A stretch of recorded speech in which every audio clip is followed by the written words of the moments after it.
सचिन तेंदुलकर नहीं है किसी बिजनेस टाइकून से कम। भारत से यूएई तक फैला हुआ है तेंदुलकर का कारोबार। अब तक 10 से अधिक बिजनेस में आजमा चुके हैं हाथ। 1250 करोड़ से भी अधिक है सचिन का मौजूदा नेटवर्थ। दुनिया भर में फ्रेंचाइजी लीग की शुरुआत होने से मॉडर्न डे क्रिकेट में बेशुमार पैसा आया है। लेकिन आज से 25 साल पीछे की बात करें तो क्रिकेटर्स को सैलरी के नाम पर मामूली रकम मिलता था। हालांकि एक क्रिकेटर का करियर उनके फिटनेस और फॉर्म पर निर्भर करता है। खिलाड़ी जब तक मैदान पर चौके और छक्के लगाता है तब तक उसे हर कोई पूछता है, लेकिन मैदान से दूर होती ही उसे धीरे धीरे भुला दिया जाता है।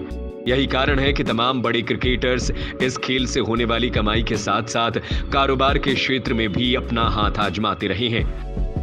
हालांकि यहां भी कुछ को सफलता मिली तो कुछ का बिजनेस फेल हो गया। मॉडर्न डे क्रिकेट में खिलाड़ियों को सैलरी के अलावा फ्रेंचाइजी लीग में खेलकर और विज्ञापन से मोटी कमाई होती है। लेकिन कुछ खिलाड़ी ऐसे भी हैं जो अब क्रिकेट के मैदान के बाद कारोबार के क्षेत्र में चौका और छक्के लगा रहे हैं। ऐसा ही एक नाम है भारत के महान cricketer master blaster Sachin Tendulkar का। सचिन तेंदुलकर को क्रिकेट के मैदान पर जितनी सफलता मिली उतनी ही सफलता उन्हें बिजनेस के क्षेत्र में भी हासिल हुआ है। यही कारण है कि उनका कारोबार सिर्फ भारत में ही नहीं यूएई तक फैला। मास्टर ब्लास्टर सचिन तेंदुलकर करीब 10 से अधिक बिजनेस में अपना हाथ आजमा चुके हैं। यही कारण है कि सचिन तेंदुलकर का मौजूदा नेटवर्थ करीब 1250 करोड़ से भी अधिक का है। सचिन ने सबसे पहले साल 2002 में कारोबार के क्षेत्र में अपना कदम रखा था। उन्होंने मुंबई में होटल चेन मालिक संजय नारंग के साथ मिलकर अपना पहला रेस्तरां तेंदुलकर्स की शुरुआत की थी। उसके बाद उन्होंने मुंबई में सचिन्स के नाम से एक और रेस्तरां की शुरुआत की, लेकिन साल 2007 आते आते ये ठप पड़ गया और उन्हें ये बंद करना पड़ा। सचिन का कारोबार सिर्फ भारत में ही नहीं था, वो यूएई की एक ट्रेवल कंपनी मुसाफिर भी इन्वेस्ट कर चुके हैं। इस कंपनी में सचिन की 7.5% की हिस्सेदारी थी।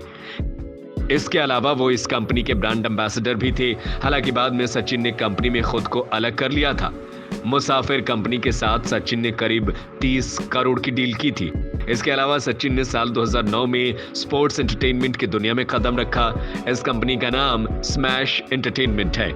इस कंपनी में सचिन सबसे बड़े हिस्सेदार के रूप में जुड़े हुए हैं। ये टेक आधारित स्पोर्ट्स सर्विस कंपनी है जो क्रिकेट, फुटबॉल, रेसिंग और अन्य खेलों से जुड़ी सेवाएं देती है। इसकी शुरुआत श्रीपाल मोराखिया ने किया था जो शेर खान से भी जुड़े हैं। सचिन तेंदुलकर टेक कंपनी स्मार्टरून के प्रमुख निवेशकों में से एक है।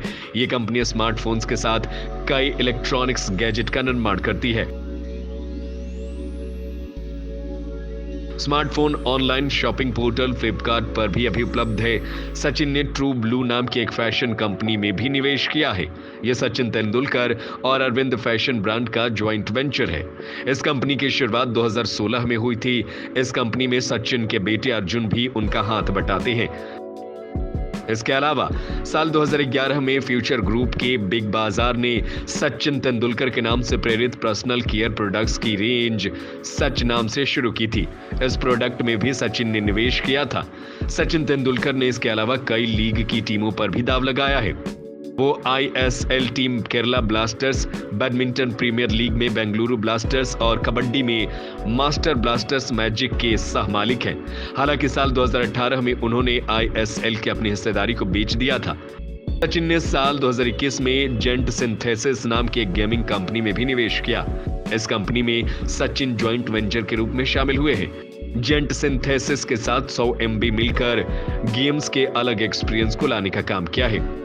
यूज्ड कार कंपनी में भी सचिन ने अपना पैसा लगाया है। इसके अलावा वो इस कंपनी के ब्रांड एम्बेसडर भी हैं। सचिन ने 2 साल पहले 2021 में इस कंपनी के साथ हाथ मिलाया था। सचिन तेंदुलकर ने साल 2016 में SRT स्पोर्ट्स मैनेजमेंट कंपनी की शुरुआत की थी।